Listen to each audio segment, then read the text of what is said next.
Putain de bagnole. Salut les enfoirés. Aujourd'hui, on est sur la Ford Mondeo Mark III. Merci d'activer la cloche pour vous abonner et recevoir la notification des nombreuses futures vidéos, ainsi que le pouce bleu pour nous encourager. Aujourd'hui, je voulais vous parler d'un problème récurrent sur ce véhicule, à savoir la vanne EGR qui est située ici sous le cache, qui peut créer de nombreux problèmes, notamment au niveau de la consommation, la pollution, etc. quand c'est encrassé. Donc je vous avais fait un tuto sur une Mondeo Mark III de 2006 et celle-ci c'est une 2004, donc c'est aussi une phase 2 mais une technologie légèrement différente. Je vais vous expliquer pourquoi.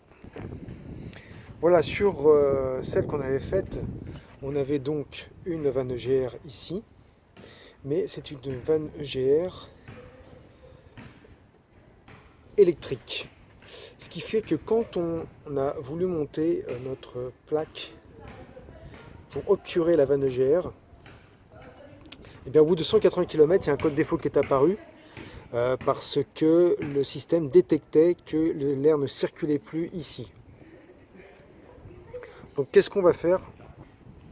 Et curieusement, la technologie est différente sur le modèle de 2004, puisque là, on n'est pas sur une vanne EGR électrique, mais sur une vanne EGR pneumatique. On va retrouver la même différence de technologie sur l'actuateur. Sur l'autre modèle, on a un actuateur électrique, donc plus récent, et sur celle-ci, on a un actuateur pneumatique qui est moins réactif, mais qui serait plus fiable. Donc l'idée aujourd'hui, ce serait de démonter la vanne EGR pour qu'on la nettoie, voir déjà comment elle est encrassée, et de monter une plaque d'obturation où là on n'aura peut-être pas besoin de la percer. On verra au bout de, si au bout de 180 km il y a un code défaut qui apparaît sur notre tableau de bord, à savoir il y aura un voyant moteur normalement qui s'allume quand il y a un problème moteur, et notamment si la vanne EGR est obturée. Sur les modèles, je le rappelle, électriques, là c'est pneumatique et vraisemblablement on n'aura pas ce souci. Donc maintenant on va procéder au démontage. Avant de démonter,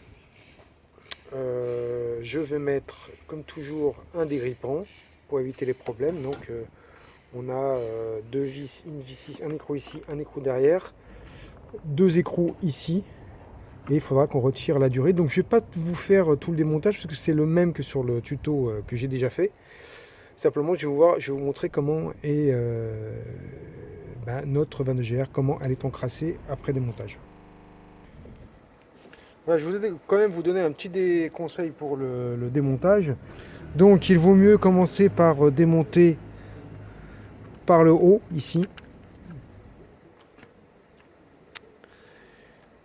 avec l'écrou derrière et les deux écrous ici. Pourquoi? Parce que si on démonte par le haut, on aura plus d'attitude pour bouger le tuyau et atteindre l'écrou qui nous ennuie de 10 qui est là. Il suffit de tourner. Voilà, c'est notre écrou de 10. Il suffit de le desserrer un petit peu et après on peut le desserrer à la main. Donc moi pour y arriver, j'ai utilisé une rallonge et une petite clé comme ça. Et j'ai réussi à passer par ici. Voilà, donc ça n'a pas été évident. Voilà les enfoirés, regardez comment était montée notre vanne EGR. Elle était montée comme ceci.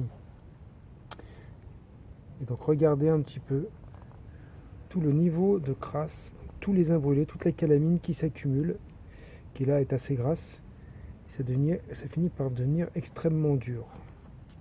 Donc on va nettoyer tout ça, et au remontage on va l'obturer ici en mettant une plaque pour plus que les gaz passent et nous bouchent le système. Voilà, donc on a nettoyé notre vanne EGR, vous voyez. Et là je ne sais pas si vous voyez, à l'intérieur il y a comme un trou, il y a un mécanisme. En fait c'est le mécanisme de la vanne EGR. Donc je vous montre, la vanne EGR, elle est là. C'est vraiment ça la vanne. Et en appuyant à la main, on ne peut pas y arriver parce que c'est très dur, mais avec un tournevis, on arrive à le bouger. Pourquoi c'est un problème l'encrassement?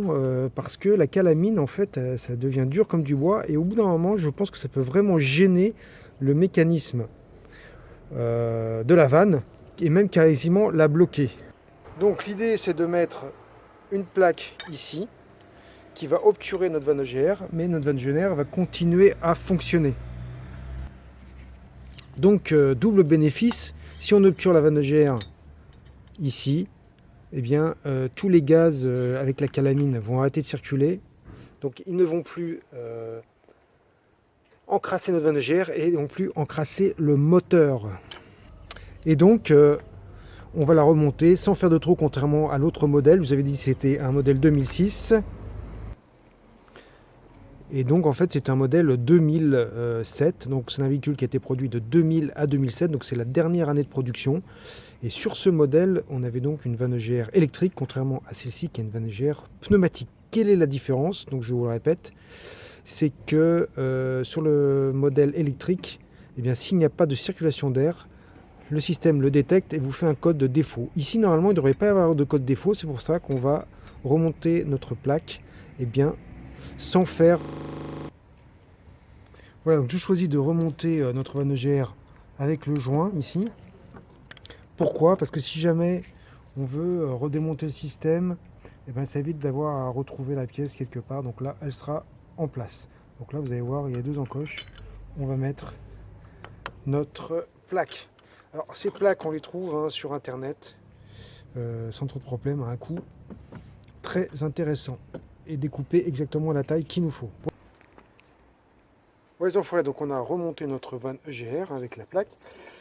On va voir dans l'avenir si ça a un petit changement sur le comportement du moteur et notamment la consommation. Bon, la voiture ne consomme pas énormément aujourd'hui, entre 5,4 litres et 5,6 litres, mais je vous dirai si la consommation augmente ou diminue. Voilà, j'espère que cette vidéo vous a plu. N'hésitez pas à nous partager votre propre expérience, à faire des commentaires, activez le pouce bleu pour nous encourager et la cloche pour vous abonner aux nombreuses futures vidéos et recevoir la notification. Je vous souhaite une très bonne journée. À très bientôt. Ciao!